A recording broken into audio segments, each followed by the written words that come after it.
Hi, it's Alex James. I'm here today with chapter 48 of Tempted. So, here we go.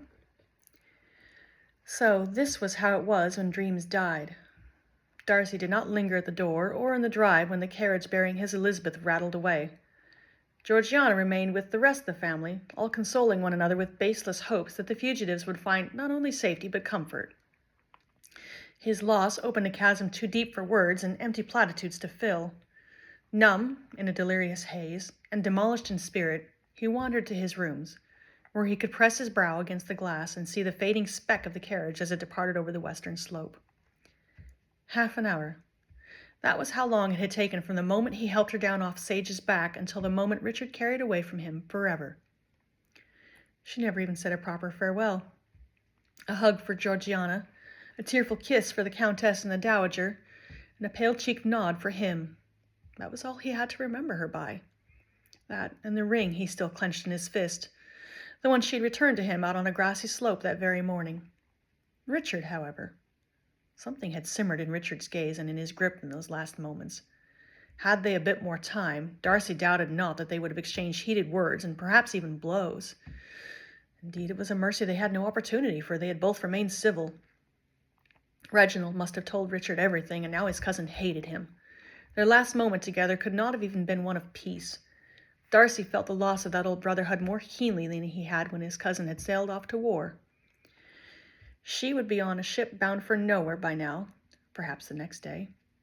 Richard had been exceedingly vague about his destination in those last moments, intentionally so, in case anyone should ask. No one would be forced to lie for him. All Darcy knew, which was hardly worth knowing, was that they were now bound for any port except for Liverpool. Scotland, perhaps, and then, heaven only knew. All that mattered was she was as far out of his reach as the stars twinkling down from that heartless sky. Afternoon faded to twilight, then full dark descended upon Matlock Estate. He had seen no one since midday, save for the footman who had brought him a bottle of the Earl's finest, a little something Richard had picked up for his father in France during the year '92. It was not that he desired to drink himself into blissful incoherence.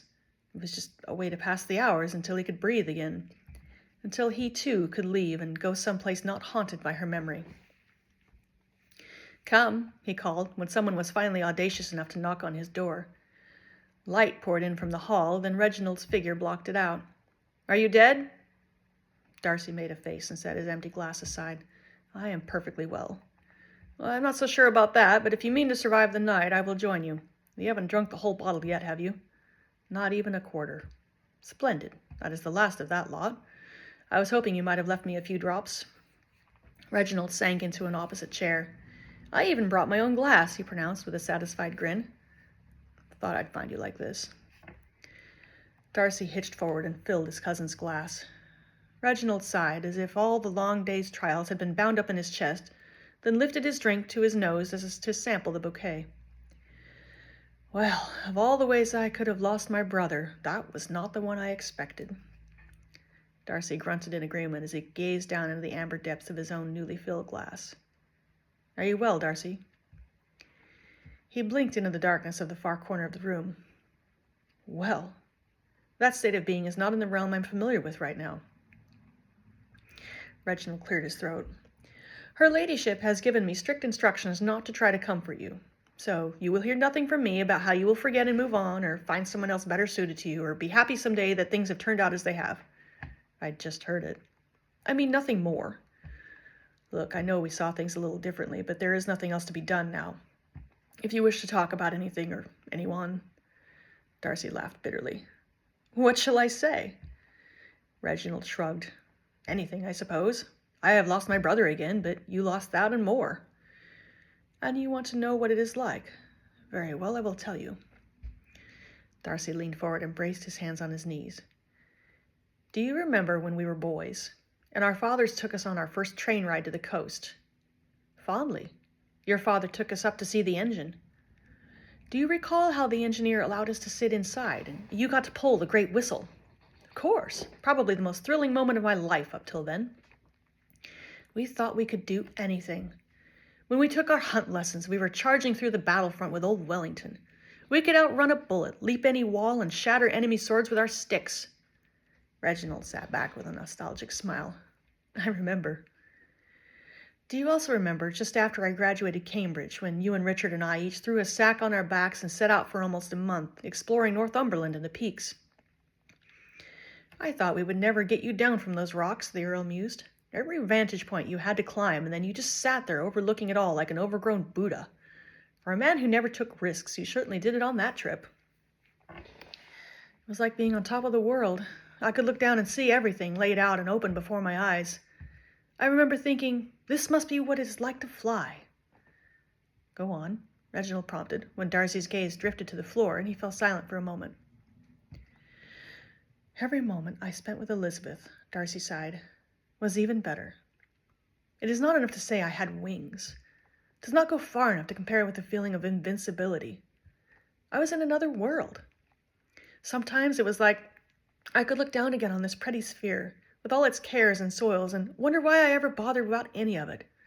Just to hold her in my arms was like grasping the tail of an eagle and holding fast for the ride, letting it soar higher and higher each day with never any thought that it could be shot down.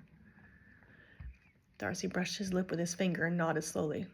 You ask what it is like, what I'm feeling. I feel as if she has left me up there in the cold heavens. As if I'm still floating above the clouds, but alone now, wondering where the one who lifted me there has gone. And the trouble is, I do not know how to get down. I'm going to cry a little bit here, too. The North Atlantic. Are you not hungry? Richard lifted his plate, nearly empty now, and gestured as if he would go fill one for her with something from the ship's board. Elizabeth glanced at her own sparse pickings and held up a hand. No, thank you. Being on a ship is not entirely agreeing with me. Oh, of course. A lady's delicate constitution. Yes, I quite understand. Shall I call for the ship's doctor? He may be able to suggest something that would give you some relief. No, that will not be necessary, but I thank you. She nibbled her lip. How did you sleep last night?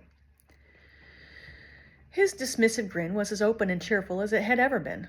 I've no idea. As far as I know, no sailors had to burst into my room to tell me I was frightening people in neighboring cabins. She smiled. I heard nothing across the hall. First proper bed in 3 days. Perhaps I wore myself out sufficiently to sleep like a rock. I'm sorry we had to travel in such haste with so little preparation. I fear it must have been terribly uncomfortable for you. It was nothing. I managed well enough.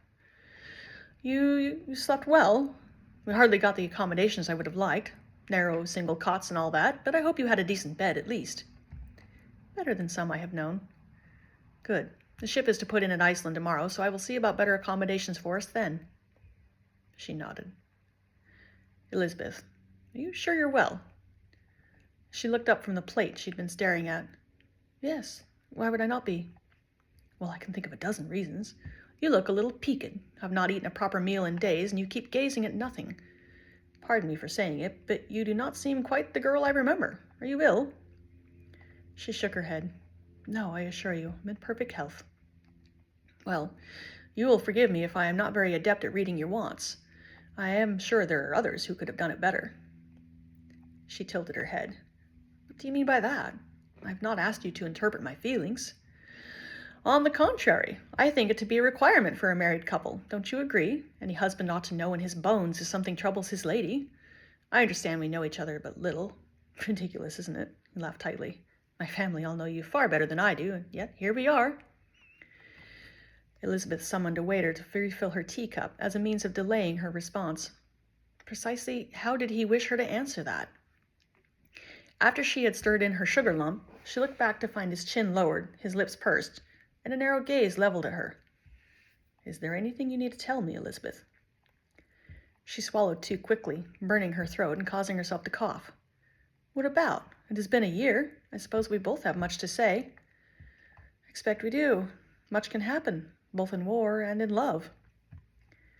Elizabeth framed her hands around her cup and cleared her throat. You're referring to Mr. Darcy. I suppose I am. I'm surprised, though, that I had to drag it out of you. Her palms ached with an unexpected tingle of nerves, and she flexed her hands, then dropped them under the table. I was not hiding it from you. I assumed William, Mr. Darcy, told you everything, and we would discuss it when we had an opportunity. It is not as though we have had a quiet few days, dashing from coaching into train station to dockyard, and always watching over our shoulders." "No," he echoed, "it is not." "But you are mistaken in one respect, for it was not Darcy who told me, but my brother. Any idea why that would be?" "I cannot say. Perhaps he did not wish to part from you on uncomfortable terms." Richard sat back. That must be it. Because what could be uncomfortable in finding out at the very last minute that my cousin had intended to wed my widow, and would not confess it to me like an honorable man? Elizabeth's spine stiffened. "I cannot account for all his reasoning and actions. All I can tell you is that he wished for nothing more than to see you alive and well. I watched him mourn you for months, and I will not hear you abusing his honor. Nothing but permanent harm to yourself can come from you lashing out in jealousy or wounded pride." He crossed his arms. "That is the first bit of spirit I have seen from you since I came back. Odd that it came in Darcy's defense." Elizabeth bolted to her feet and tossed her napkin on the seat. "You are not the only one who endured hell, Richard. I lost everything too, and just when I thought I had found my feet once more, the world turned upside down all over again. It's not your fault any more than it is mine.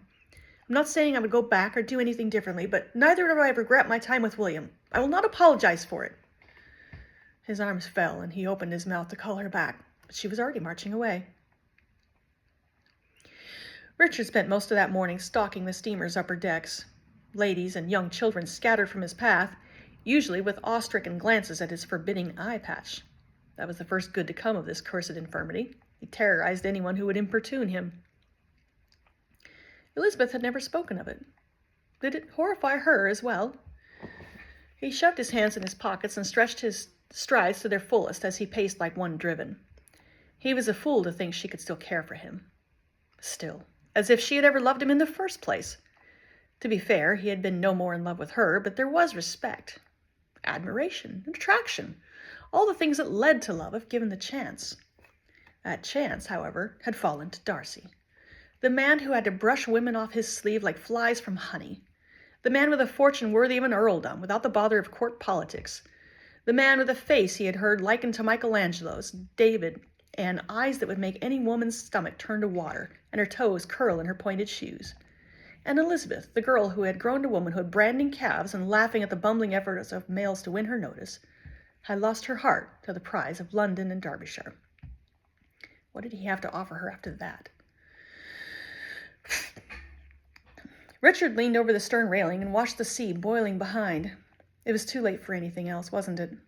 He and Elizabeth were well and truly stuck together. He gripped the railing until his fingers ached. Then with a brief sigh he stepped back, resolving to do the only thing he could. Elizabeth answered the knock to her cabin door instantly, as if she'd been waiting for him. She offered a tear-streaked smile and stood back to allow him to enter, one hand crossed over her middle and gripping her opposite elbow. "Do you want to sit down?" she asked. The cabin was too small to do much else, so he nodded uncomfortably and extended his hand to the bed, indicating that she should sit first. She cleared her throat twice and sat on the far edge, her eyes fastened on his shoes. "I came to apologize," he began. She looked up. "No, I did not mean to make you feel cast off." "Forgotten," she finished. "I want you to know it was never like that. Sorry, it's July."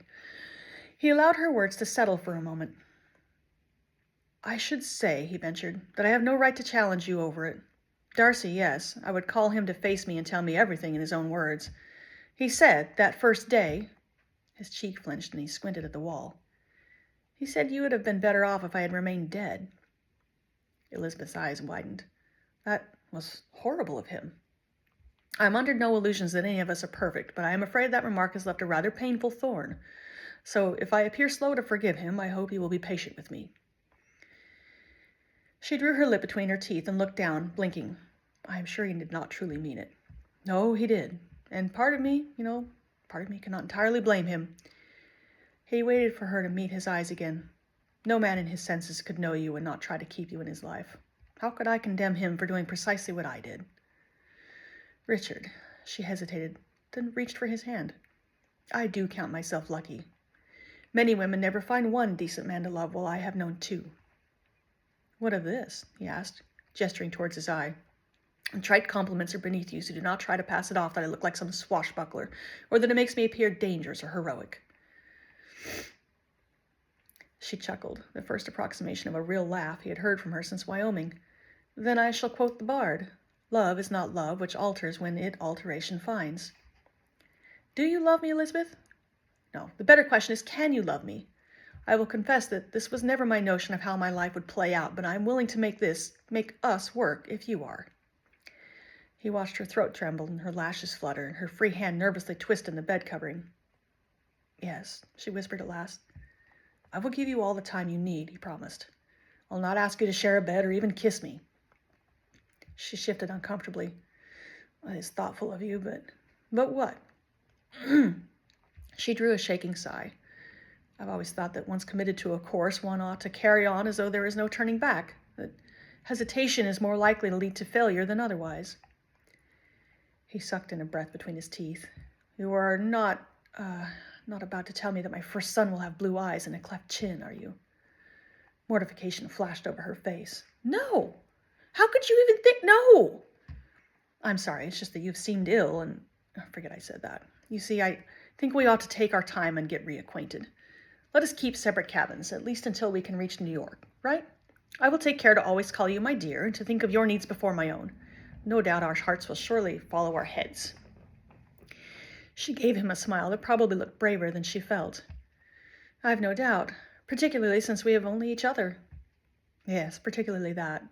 May I kiss you, Elizabeth? She filled her lungs with air and nodded, then waited for him to touch her lips like a child forcing itself to try a new food. Her mouth was as soft and sweet as he remembered, but instead of reaching for him, leaning into him, caressing him, she was holding her breath. And when he drew back, there was a distinct sheen over her eyes. Too soon? He asked softly. Her chin bobbed jerkily and she began to blink. When that failed, she turned her head to brush away the tears. I'm sorry. He straightened reluctantly. Let us take a walk on the decks. I think we both need some fresh air. Okay, there we go. It's the end of chapter 48. Take care.